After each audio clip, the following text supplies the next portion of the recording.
ఈరోజు పరమ పవిత్రమైన రోజుగా ప్రతి ఒక్కరూ మనస్ఫూర్తిగా అనుభవం చేసుకోండి.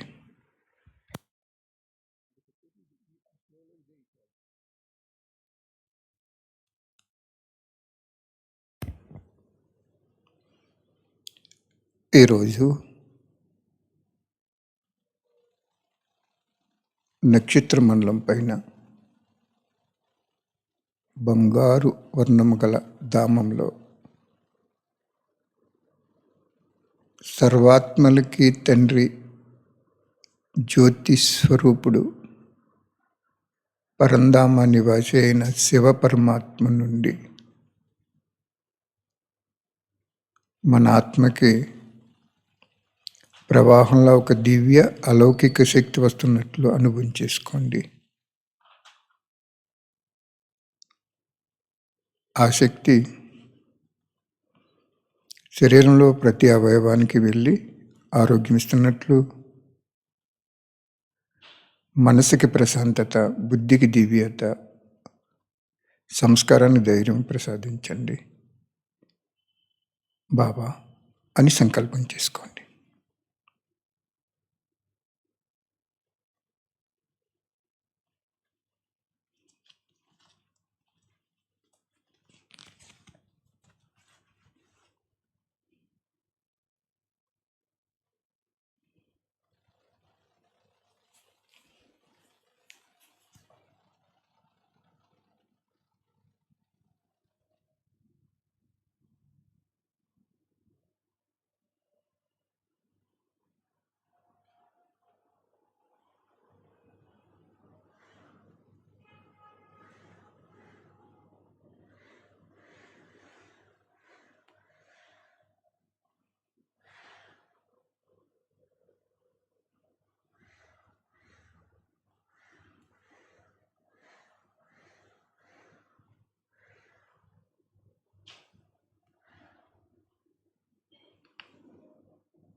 ఈరోజు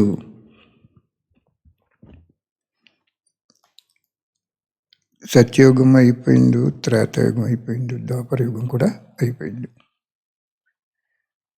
కలియుగం, ద్వాపరయుగం 1250 సంవత్సరాలు, 1250 2500 సంవత్సరాల్లో అయిపోయిన తర్వాత మొత్తం పరంధామంలో ఉన్న ఆత్మలు 780 కోట్లు అవనివ్వండి, 800 కోట్లు అవనివ్వండి, అన్ని కింద దిగిపోయి నిర్దిష్టమైన స్థానంలో ఎవరికి జన్మ తీసుకోవాలో భక్తులుగా కానీ ప్రజలుగా కానీ అవి నిర్ణయం అయిపోయింది. కాబట్టి మొట్టమొదటి సంగమయుగంలో ఆ విధంగా జన్మ తీసేసుకుంటాయి.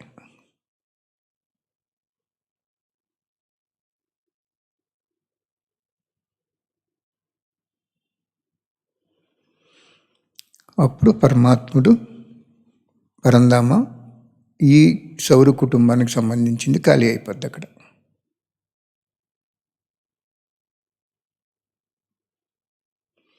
అంటే దేవతలు, ధర్మపితలు, భక్తులు, పూజారులు, సాధు సన్యాసులు, పీఠాధిపతులు, మఠాధిపతులు,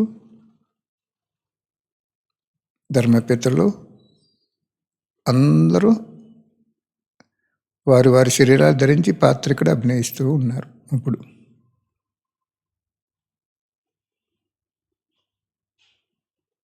అందుకే జనసంఖ్య పెరిగిపోయింది బాగా.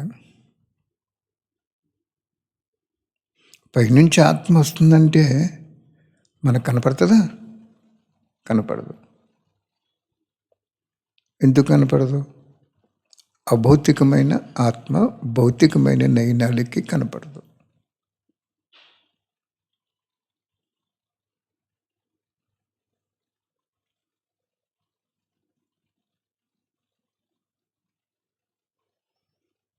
కాబట్టి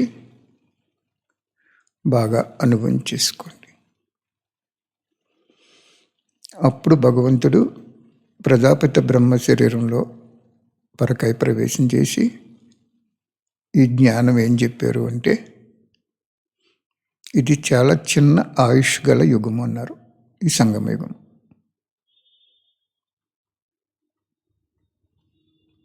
ఒకటి ఆయుష్ చెప్పరు, ఇంత నిర్దిష్టమైనటువంటి సమయం చెప్పరు. కానీ మనకు అర్థమవుద్ది, తండ్రి పాత్ర, టీచర్ పాత్ర, సద్గురు పాత్ర అయిపోయేటప్పటికీ సంగమయుగము కూడా పూర్తవుద్దని మనకు తెలుస్తుంది.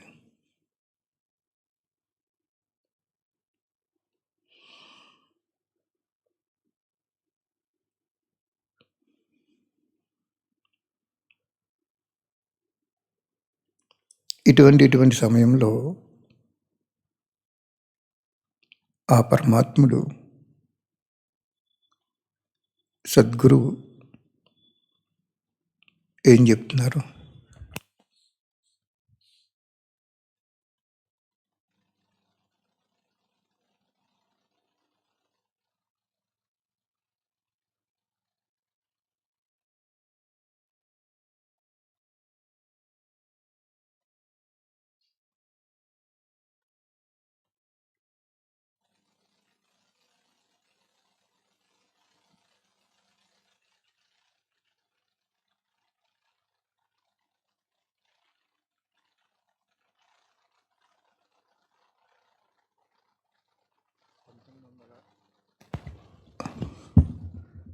బ్రహ్మబాబా శరీరంలో 14 సంవత్సరాలు జ్ఞానం చెప్పారు. అప్పుడు ఈ ఈశ్వర విశ్వవిద్యాలయం అప్పుడు ఓం మండలాన్ని పేరు మీద ఉండేది. సింధు హైదరాబాద్ నగరం, పాకిస్తాన్లో.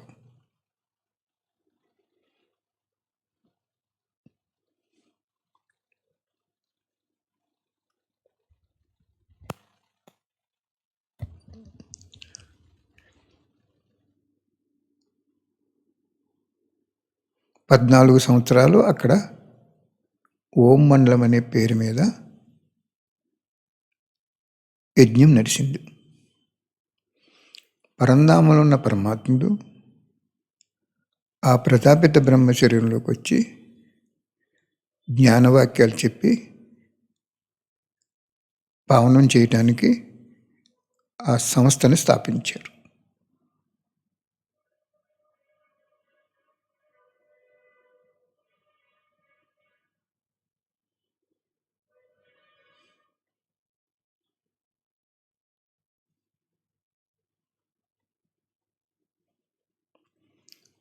అక్కడ 1950లో అక్కడి నుండి రాజస్థాన్లో మౌంట్ ఆబు అనే పర్వతానికి వారందరూ కూడా వచ్చేసారు. అక్కడుండగా కొన్ని పరీక్షలు ఎదుర్కొని, కానీ వచ్చేటప్పుడు ముస్లిమ్స్ కూడా చాలా సహయోగంగా దాదా ఉండండి ఇక్కడ అన్నారు. లేదు, పరమాత్మ ఆజ్ఞ ప్రకారం నేను ఇండియా వెళ్ళాలి, భారతదేశం అని వచ్చేసారు.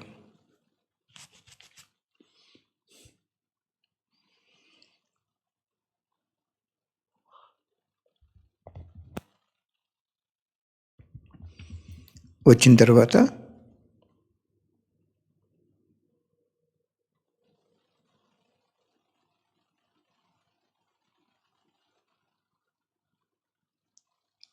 ఇక్కడ ఆ పేరుని ప్రజాపిత, ప్రజలకి తండ్రి అంటే ఒక రాజు లాంటివాడు, ప్రజాపిత బ్రహ్మకుమారి ఈశ్వర్య విశ్వవిద్యాలయం అని పేరు పెట్టుకున్నారు. ఆ విధంగా మన భారతదేశంలో ఇతర దేశాల్లో 135 దేశాల్లో శాఖోపశాఖల కింద ఇది విస్తరించింది. కానీ యజమాని ఎవరు? కంటికి కనపడని పరమాత్ముడు.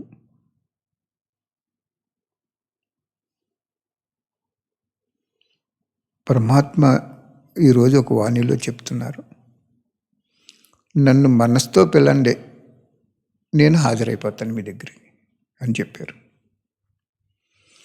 అలాగా భగవంతుడు ఈ సంగమ యుగం అంతా కూడా బ్రహ్మచర్యంలోకి వచ్చి జ్ఞానం చెప్పేవారు.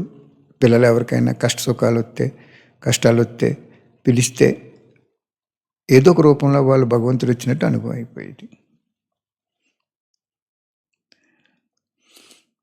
పాకిస్తాన్లో ఉన్నప్పుడు ఈ సంగమ యుగంలో బ్రహ్మబాబా కొన్ని కష్టాలు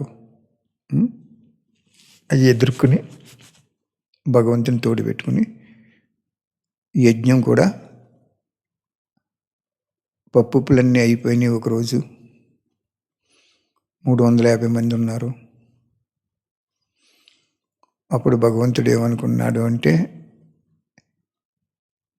ఇందులో సత్యమైన వాళ్ళు ఉండాలని జల్లిడేసి 1 గంట 2 గంటల వరకు పిండి అదేమీ లేకుండా మొత్తం ఖజానా ఖాళీ అయిపోయింది.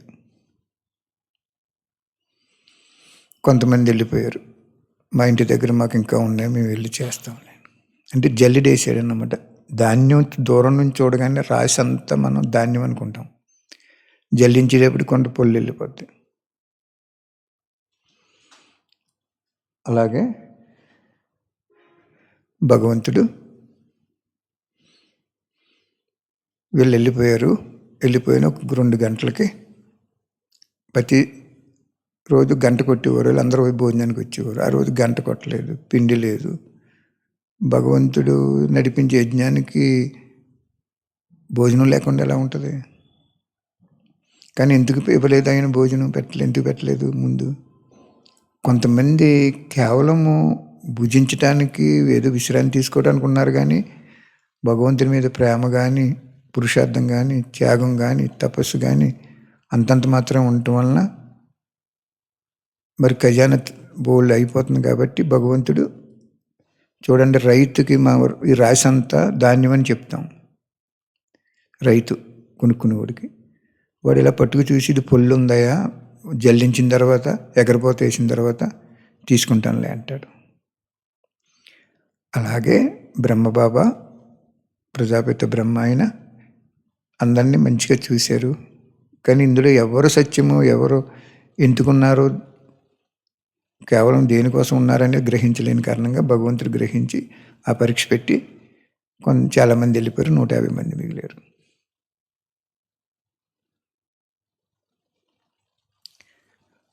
అప్పుడు వాళ్ళకి ఒక 500 రూపాయలు మనీ ఆర్డర్ వచ్చింది. అప్పుడు ఆ రోజుల్లో ఎవరో మొక్కుకున్నారట. ఇప్పుడు దాంతో భోజనాలు చేయటం మొదలెడితే బ్రహ్మబాబా కూతురు కూడా అడవిలోకి వెళ్ళి పెద్ద రేగిపళ్ళు తెచ్చి అవి కూడా భుజించండి అని చెప్పించేవారట. అప్పుడు బ్రహ్మబాబా కడుపు నిండిందా అని అడిగేవాడట. అంటే కొద్ది రోజులు ఆ బెగ్గర్ స్టేజ్, భేద స్థితి నడిచింది.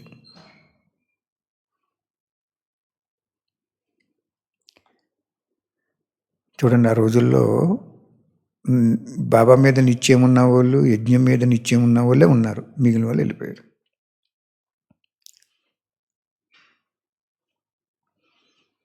కాబట్టి ఇక్కడికి వచ్చిన తర్వాత 76 వరకు కొంచెం అంతంత మాత్రం నడిచింది. తర్వాత నుంచి ఈ యజ్ఞానికి కూడా ప్రత్యక్ష ఫలంగా శాఖోపశాఖలై ఎన్నో సెంటర్లు పెట్టుకుని మొన్న లిస్టు చూస్తే 9,000 బ్రాంచీలు ఉన్నాయి ప్రపంచం మొత్తం మీద. 135 దేశాల్లో ఉన్నాయి, మిగిలినవన్నీ మన భారతదేశంలో బ్రాంచీల కింద ఉన్నాయి.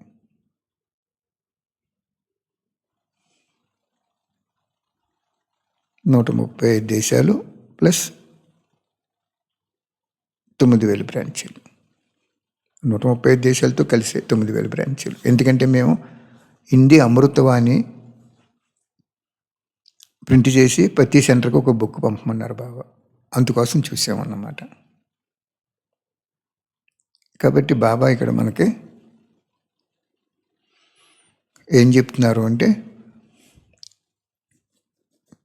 ఈ ప్రజాపిత బ్రహ్మ 1950లో ఇండియా వచ్చారు పరివారంతో, పిల్లలతో, బాబా పిల్లలతో.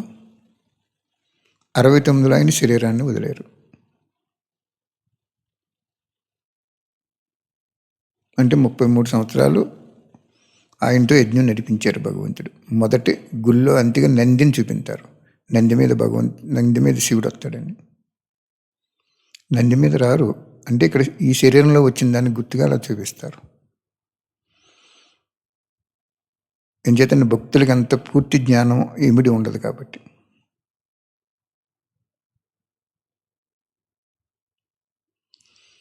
ఈయన ఎక్కడికి వెళ్ళారు? ఈ ప్రజాపిత బ్రహ్మ శరీరాన్ని వదిలేరు.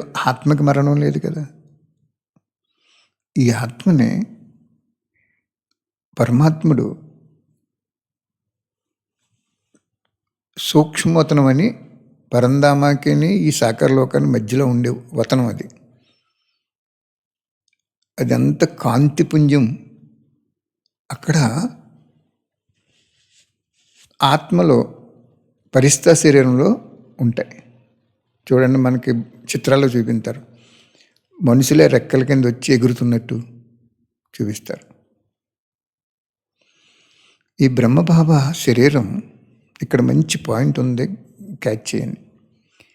ఈ జ్ఞానంలోకి వచ్చిన వాళ్ళు ఎవరైతే వ్యక్త సృష్టి యొక్క బంధన, అంటే ప్రకృతి యొక్క బంధన, శరీర బంధన, సంబంధ బంధన, కర్మ బంధన, ఈ 4 బంధనలు గనక లేకుండా చక్కగా ఆ బంధనలో ఉంటూ కూడా అతీతమైపోవాలన్నమాట మనస్ఫూర్తిగా. అటువంటి వాళ్ళకి ఇంకో జన్మ ఉండదు ఇక్కడ. శరీర బంధం లేదు, ఇంకో శరీరం ధరించి పాత్ర అభినయించడానికి. 84 పూర్తి అయిపోతాయి వాళ్ళకి. శరీర బంధం లేదు, ఈ సృష్టిలో ఉండే పాత్ర లేదు, సంబంధాలు, రక్త సంబంధాల బంధం లేదు, కర్మ బంధన, సుఖం కానీ కష్టం కానీ ఏ కర్మ, సుకర్మ లేక వికర్మ అనిపించే బంధం లేదు. మరి ఎక్కడ ఉండాలి? పరంధామకి వెళ్ళడానికి వీలు లేదు, పరంధామకి రూట్ తెలియదు, వెళ్ళకూడదు, అందరూ ఒకేసారి వెళ్ళాలి.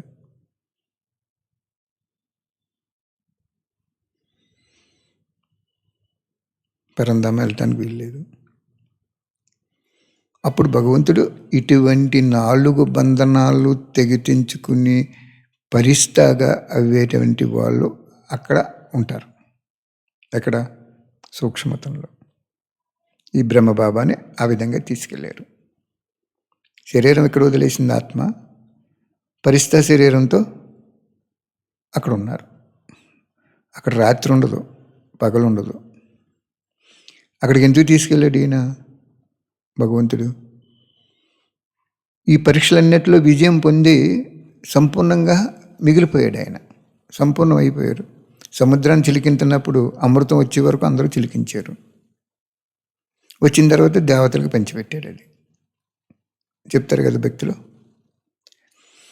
అలాగే ఇక్కడ వ్యక్త సృష్టి యొక్క బంధన, శరీర బంధన, సంబంధ బంధన,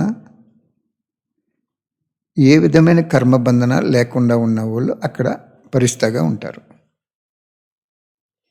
వాళ్ళ కర్తవ్యం ఏమిటంటే, పరమాత్ముడు పరంధామలో ఉంటాడు, పలానా చోటకి వెళ్ళి నువ్వు శాంతి వైబ్రేషన్స్ ఇవ్వాలి అని భగవంతుడికి సంకల్పం కలగగానే వీళ్ళకి టచ్ అయ్యి వీళ్ళు ఆ విధంగా అక్కడ నుండి ఒక్క సెకండ్లో ఎక్కడ కావాలంటే అక్కడికి వెళ్ళి మంచి ఆలోచనలు సృష్టించేస్తారు.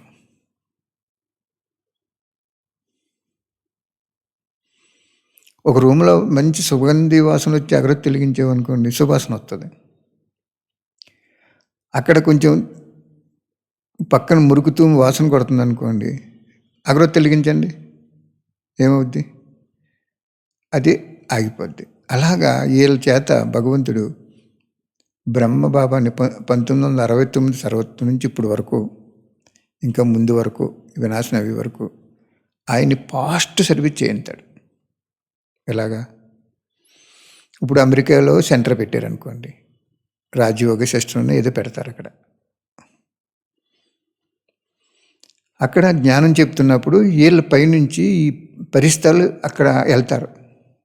వెళ్ళి ఏం చేస్తారంటే చక్కటి వాతావరణాన్ని క్రియేట్ చేస్తారు, జస్ట్ లైక్ అగరవత్తిలాగా.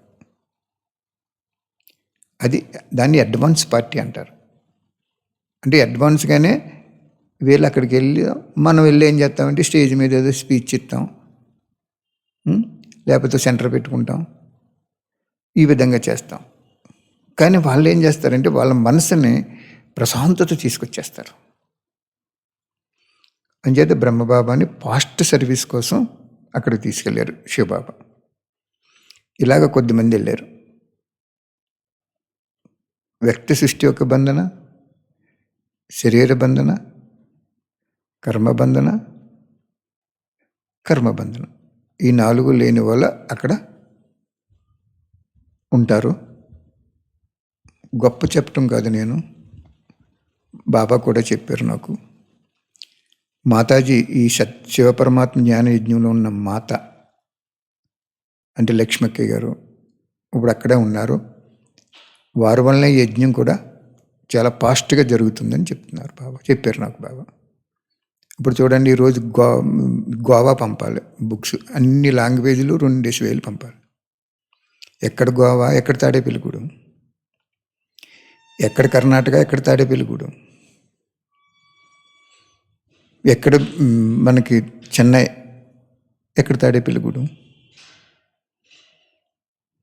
మనమేమో బుక్కులు స్థూలంగా పంపిస్తున్నాం. వాళ్ళు అక్కడ ఏం చేస్తారంటే ఇప్పుడు పేపర్లో పెట్టి పంచుతున్నారు అనుకోండి, ఆ పేపర్ దగ్గరికి, ఆ పేపర్ బాయ్ దగ్గర అక్కడ వీళ్ళు 1 సెకండ్లో వెళ్ళిపోతారు. భగవంతుడు పంపించి వాళ్ళ మనసును అంతా ప్రశాంతంగా ఉంచేలాగా చేయమంటారు. దాన్ని శుభభావన, శుభకార్యం అంటారు. మనమేమో స్థూలంగా చేస్తాం అక్కడ.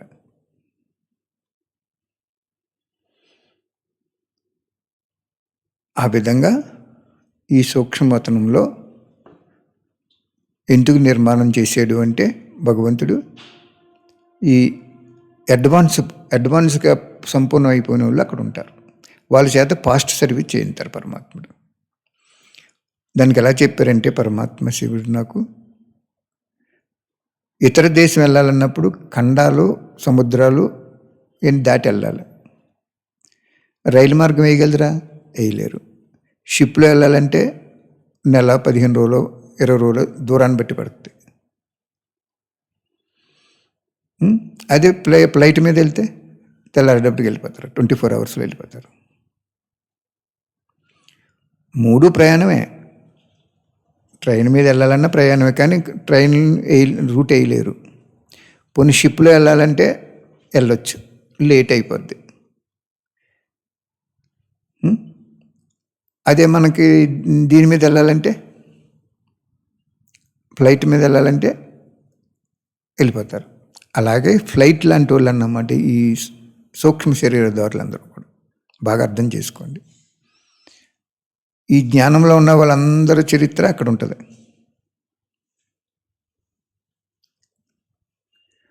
ఆ పతనం ఎటువంటిదంటే అటండి, ఈ లోకంలో మనం ఏం సంకల్పం చేసామో, ఏ సెకండ్లో చేసామో, ఏం మాట్లాడామో, ఏ కర్మ చేసామో అన్నీ రికార్డ్ అయిపోద్ది అంటండి అక్కడ ఆటోమేటిక్గా. మీరు భగవంతుడి యజ్ఞానికి ఇవాళ ఎవరో 4,500 పంపించారు. సరిగ్గా 9 గంటల 20 నిమిషాల 15 సెకండ్లకు అని దాని మీద వచ్చేసింది నాకు. చూసారా? ఎక్కడో ఎవరో వాళ్ళు చెప్తారు, మేము చూసుకుంటాం, వెరిఫై చేస్తాం. ఎక్కడో దూరాన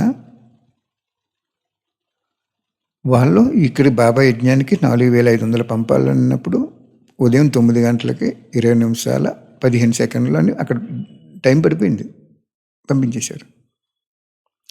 అలాగే బాగా గుర్తుంచుకోండి, ఈ జ్ఞానము విన్న ప్రతి ఒక్క ఆత్మ 33 కోట్ల ఆత్మలకి, 3,000,000 దేవతలకి, 8 మంది కృష్ణులకి, 12 మంది సీతారాములకి, 16,108 మాలకి, వీళ్ళందరూ కూడా ఈ సమయంలో ఏం ఆలోచిస్తున్నారో, ఏం మాట్లాడుతున్నారో, ఏ కార్యం చేస్తున్నారో, శ్రేష్టత, వ్యర్థమా, పాపమా, పుణ్యమా, ఇవన్నీ రికార్డ్ అయిపోతాయి అక్కడ.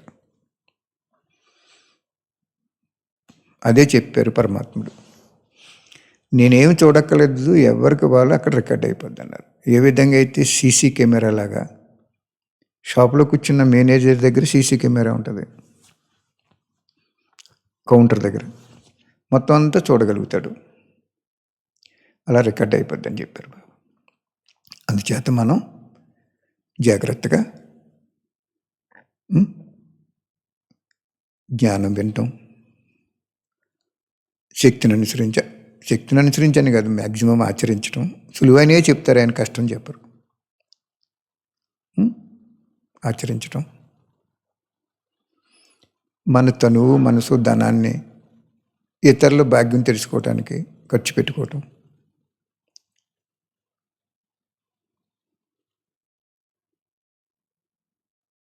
రేపు కర్ణాటకలో 10,000 ఒక చోటకి పంపించాం, అక్కడ అయిపోయినాయి అంటే మళ్ళీ పంపాలి. ఇంకొకళ్ళు 10,000 పంపమని ఎప్పుడో డిసెంబర్ 15 పెట్టారు, మేము మర్చిపోయాం, వాళ్ళు ఫోన్ చేశారు పంపలేదంటే, వాళ్ళకి 10,000 వెళ్ళిపోతాయి, 20,000.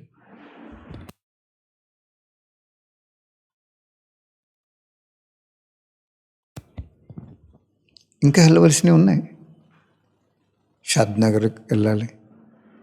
అలాగా మీ తనువు, మనసు, ధనం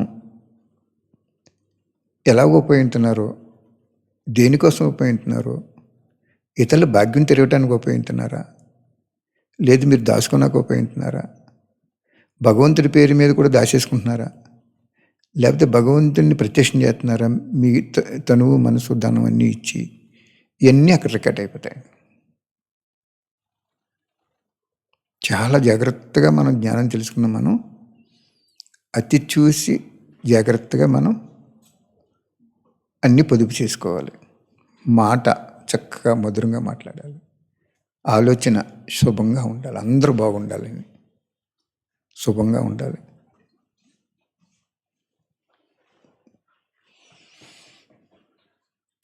అర్థమైందా?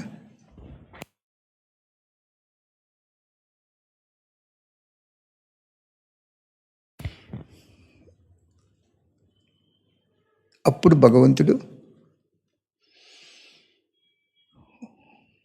ఇప్పుడు ఇంకా టీచర్గా, తల్లిగా, తండ్రిగా, టీచర్గా పాత్ర పూర్తి అయిపోయింది. ఇంక మధువనంలో జ్ఞానం చెప్పట్లేదు, పరంధామంలో ఉండిపోతున్నారు ఆయన. అప్పుడప్పుడు కూడా రావట్లేదు. కానీ ఇప్పుడు మీరు పిలిస్తే మీ ఇంటికి వస్తారు ఆయన, గ్యారంటీగా వస్తారు. పైన పిలవటం కాదు, మనస్ఫూర్తిగా పిలవమన్నారు ఆయన. Okay,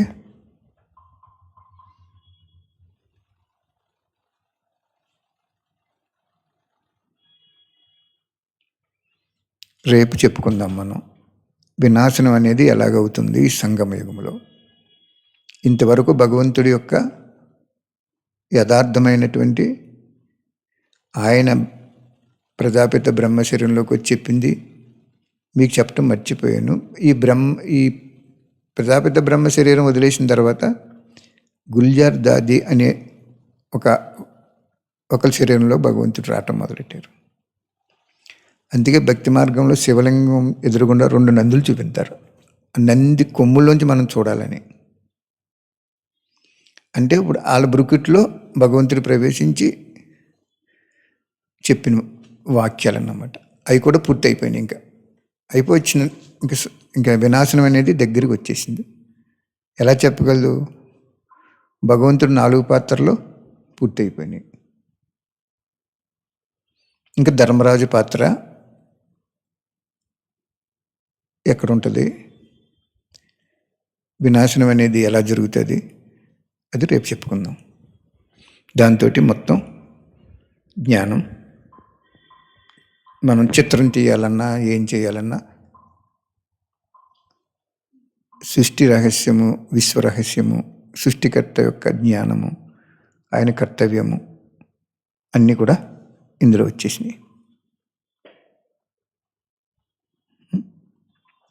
thank you Baba, thank you very much.